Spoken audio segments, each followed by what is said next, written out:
এই যে পেয়ারা বাগানটা দেখতেছেন না, এটা আমার নিজের বরাবর পেয়ারা বাগান। বলতে খুব কষ্ট লাগতেছে যে কে বা কারা শত্রু তাই করে এই পেয়ারা গাছগুলো দেখেন কিভাবে কুপিয়ে কুপিয়ে কাটছে। প্রত্যেকটা পেয়ারা গাছে পেয়ারা আসছিল, একবার পেয়ারা তোলা হয়েছে, আবার পেয়ারা গুলো আসতেছে। আর সেই সময় দেখেন শত্রুতাই করে এইভাবে পেয়ারা গাছগুলো কেটে ফেলছে। 300 পেয়ারা গাছ এভাবে কাটছে।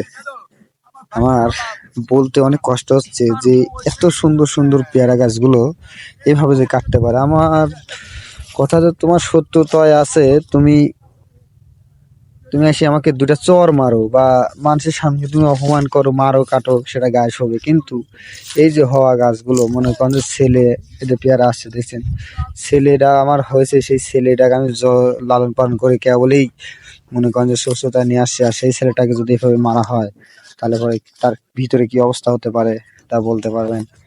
দেখেন কি অবস্থা। আমি আল্লাহর কাছে বিচার দিয়ে রাখলাম যে আল্লাহ, তুমি এই বিচার তুমি করো, যারা কাটছে তাদেরও যেন হাত পাও ঠ্যাং লুলা হয়ে যায়, যেন এইভাবেই আল্লাহ তুমি তাদের বিচার করো আল্লাহ। আর আমাদের ধলেশ্বর গ্রামে আগে এরকম ছিল না, এই একটু মারামারি কাটাকাটি হলেই যে মানুষের গাছ কাটা অন্যায় করা, এটা আগে ছিল না। কিন্তু ইদানিং এই এই যুগে এসে দেখতেছি যে মানুষের সাথে অন্যায় হলে, মানুষের সাথে ঝগড়া ঝামেলা থাকলেই আর সেই যে গাছ কাটতে হবে তার তো কোনো মানে নেই।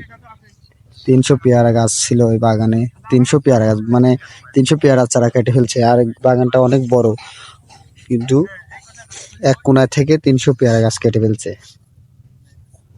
পুলিশরা যখন এটা তদন্ত করে, পুলিশটাই করে ধরতে পারে।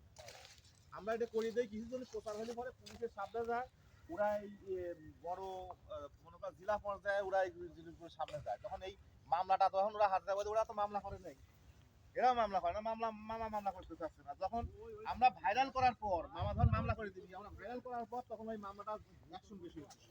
তো উপর পর্যায়ে থেকে ওদের নজরে আছে যে ওইটা ওইটা দেখবেন ঠিকভাবে, বুঝলি বিষয়টা।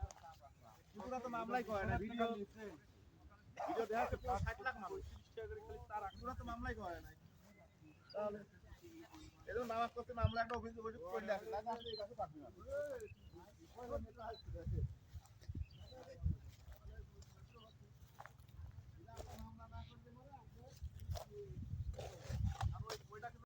এই এক একটা পেয়ারা গাছের চারা নিছিল 170 টাকা, 30 টাকা করে, 130 টাকা করে কিনছে। একটা পেয়ারা চারা কিনছিল 130 টাকা করে। আর সেই পেয়ারার গাছ এতদিন ধরে লালন করে পালন করে, একটা ছেলের মতো লালন পালন করে তাকে এত বড় করে তুলছে, এখন ফল দিবে।